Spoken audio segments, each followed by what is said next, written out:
Today, I'd like to talk about the head, or the main melody, of Non-Brewed Condiment by Alan Holdsworth. I've approached it a lot of different ways, and I've started over from scratch several times. So if this is something you've been working on and you're finding it hard, or it's on your list of things to work on, maybe I can save you some time. For now, for the most part, I defer to how Holdsworth fingered it. Now, how he played it is weird, but I've found that doing it this way, I have the best results making the phrasing sound right. First, let me play through the tab really slowly.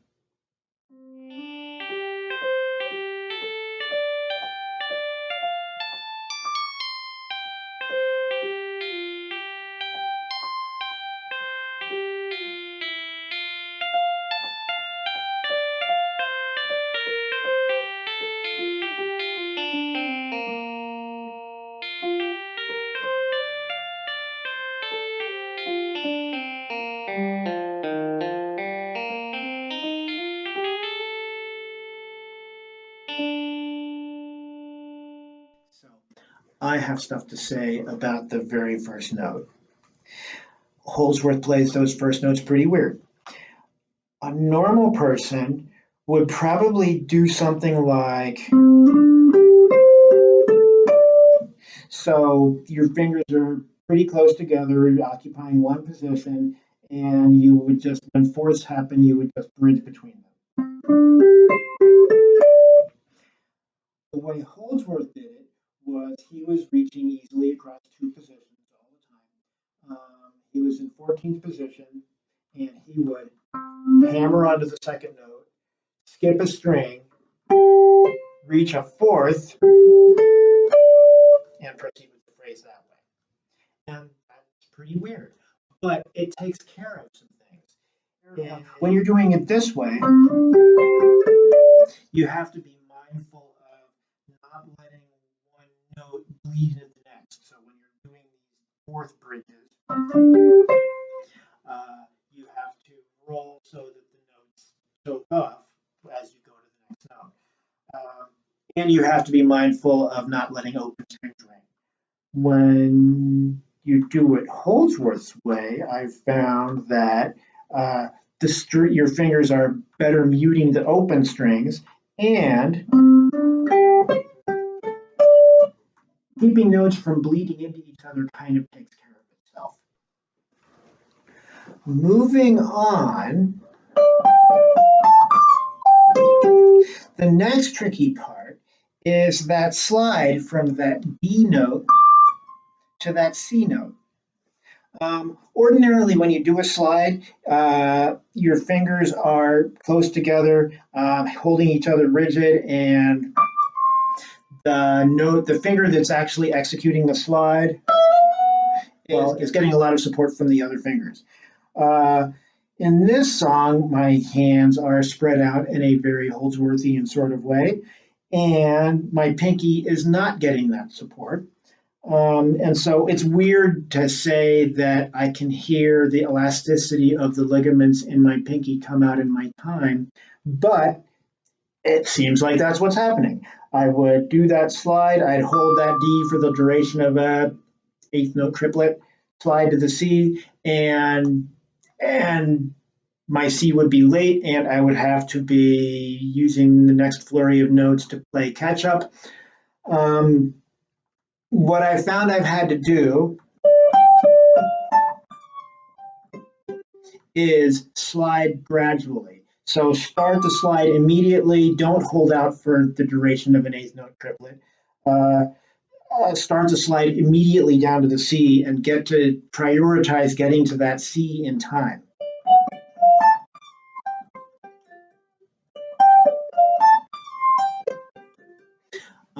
Then I get to that C in time, and the next cluster of notes does not have to play catch up.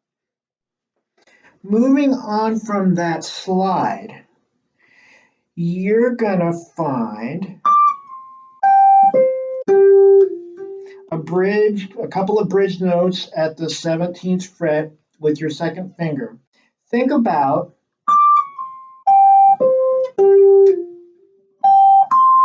when you come back to that, bridging with your third finger. So first you bridge with your second finger, then you bridge with your third finger. Because you need your first and second finger and your third finger after that.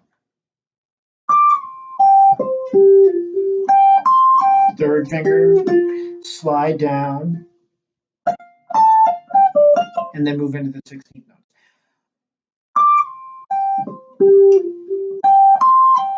Bridge to the third finger, slide down with your second finger.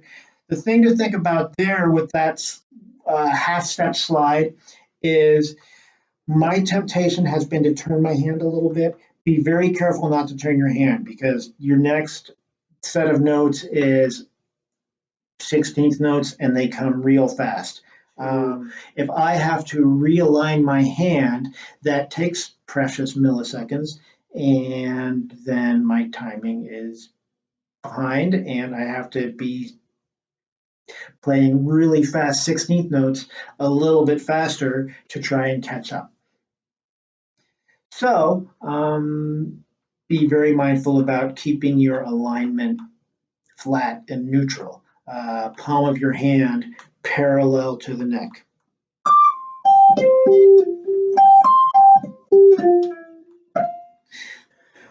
Moving on from the 8th note triplets to the 16th notes.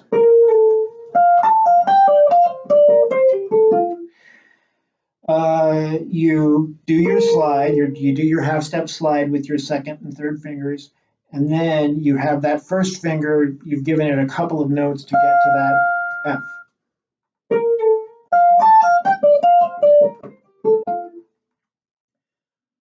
The temptation is going to be to bar at least 3 strings. But try not to do that. The reason is that you're not going to be there that long. And I found that our natural tendency to bar and use that first finger like a capo, the more strings that you bar, the more pressure it takes to hold those strings down. And the more pressure you're applying, the longer it takes to release that pressure and move to the next place. What I practice doing for this spot is just grab 1 string or 2 strings tops, roll to the second string, and then proceed.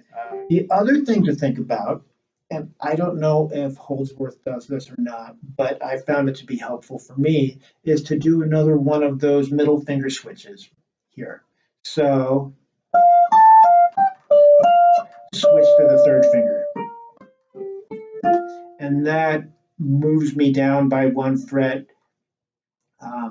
and shaves up, makes these fingers more available and shaves off a couple of milliseconds to get to the next note sometime. So switch. And then the last hard 16th note phrase.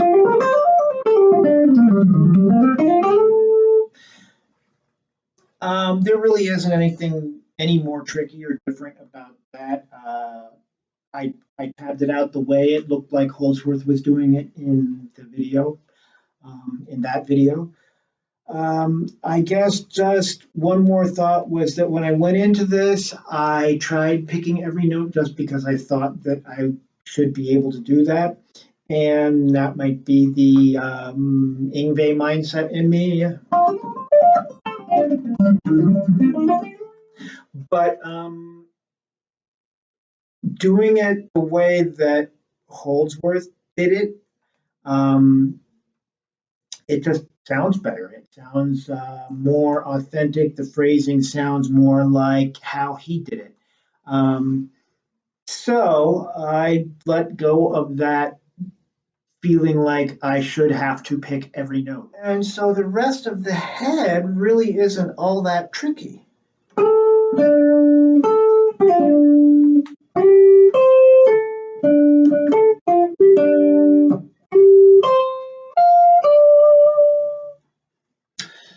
So with that, good luck. And now for the normal calls to action. If you like this video, please ask me questions. Click like, subscribe to my YouTube channel, like my Facebook page. Let me know what else you'd like to see. Thanks.